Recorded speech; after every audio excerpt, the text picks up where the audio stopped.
ஓம் தத்புருஷாய வித்மகே வக்ரதுண்டாய தீமகே தன்னோ தந்தி பிரசோதயா. நிலத்தில் யாருக்கும் அஞ்சாத மனம் படைத்த சிம்மராசி நேயர்களே, உங்களுக்கு இந்த தை மாதம் எப்படி இருக்கப் போகிறது என்று பார்ப்போம்.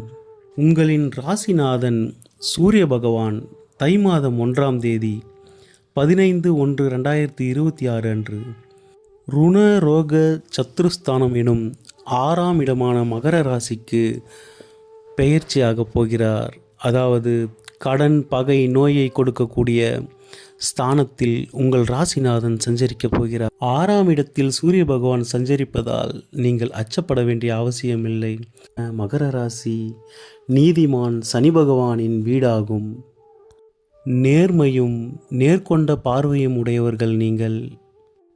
கம்பீரமும் தைரியமும் கருணையும் உங்கள் சொத்தாகும். சூரிய பகவானின் இந்த 6ஆம் இடத்து சஞ்சாரம் எந்த பாதிப்புகளையும் உங்களுக்கு கொடுக்கப் போவதில்லை. உங்கள் வலது கண்ணில் மட்டும் ஏதேனும் சிறு உபத்திரம் ஏற்பட்டு விலகும். உடல் நலத்தில் மட்டும் சிறிது கவனம் எடுத்துக்கொள்ளுங்கள். தற்பொழுது கோச்சார நிலையில் உங்கள் ராசிக்கு ஜென்மத்தில் கேது பகவானும், உங்கள் ராசிக்கு 7ஆம் இடமான கலஸ்திரஸ்தானத்தில் ராகு பகவானும், 8ஆம் இடமான அஷ்டமஸ்தானத்தில் சனி பகவானும் சஞ்சரித்து வருகின்றனர். இந்த இரு கிரகங்கள் உங்கள் எதிரிகளின் பலத்தை கூட்டிக் கொண்டிருக்கின்றனர். ஆறுதல் தரும் விதமாக குரு பகவான் மட்டுமே உங்கள் ராசிக்கு 11ஆம் இடமான மிதுன ராசியில் இருந்து கொண்டு உங்களுக்கு ஆதரவு அளித்து கொண்டிருக்கிறார். அவருக்கு பலம் சேர்க்கும் விதமாக ஜனவரி 14ஆம் தேதி செவ்வாய் பகவான் மகர ராசியில் உச்சமடையப் போகிறார். உங்கள் ராசிக்கு யோகரான செவ்வாய் பகவான் மகர ராசியில் உச்சமடைவது வரவேற்கத்தக்க கூடிய விஷயமாகும். உங்களின் எதிரிகளுக்கு இனி நீங்கள் சிம்ம சொப்பனமாக இருக்கப் போகிறீர்கள். நீங்கள் எடுத்த காரியங்கள் அனைத்திலும் வெற்றியை அடையப் போகிறீர்கள்.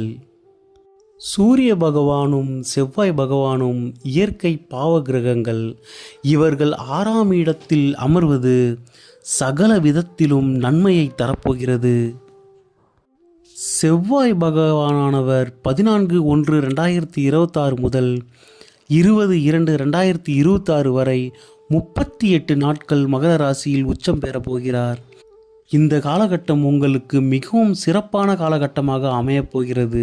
உங்களுக்கு இதுநாள் வரையில் இருந்து வந்த வம்பு, வழக்கு, வீண் பிரச்சனைகள், விவாதங்கள் என அனைத்தும் கட்டுப்பாட்டிற்குள் வரப்போகிறது. அரசு வழியில் ஆதாயம் கிடைக்கும். பெரும்பாலும் சூரிய பகவான் 6ஆம் இடத்தில் சஞ்சரிக்கும் பொழுது போட்டித் தேர்வுகளில் வெற்றி கிடைக்கும். தனியார் துறை மற்றும் அரசு துறையில் வேலையில் உள்ளவர்களுக்கு இது மிகவும் சிறப்பான காலமாகும். உங்கள் மேலதிகாரியிடம் மட்டும் சில மோதல் போக்கு ஏற்பட்டு விலகும். ராசிக்கு யோகரான செவ்வாய் பகவான் மீண்டும் 2 வருடங்களுக்கு பிறகுதான் உச்சமடைவார். அதனால் இந்த காலகட்டத்தை மிகவும் சரியாக பயன்படுத்தி கொள்ளுங்கள். வீடு கட்டுதல், புதிய தொழில் தொடங்குதல், நிலம், மனை வாங்குதல், குடிபுகுதல் போன்ற அனைத்து காரியங்களையும் இந்த காலகட்டத்தில் தொடங்குங்க. இந்த காலகட்டம் குழந்தைகள், பெண்கள், தொழில் புரிபவர்கள், உத்தியோகஸ்தர்கள் என அனைவருக்கும் சிறப்பான காலமாக அமையப்போகிறது.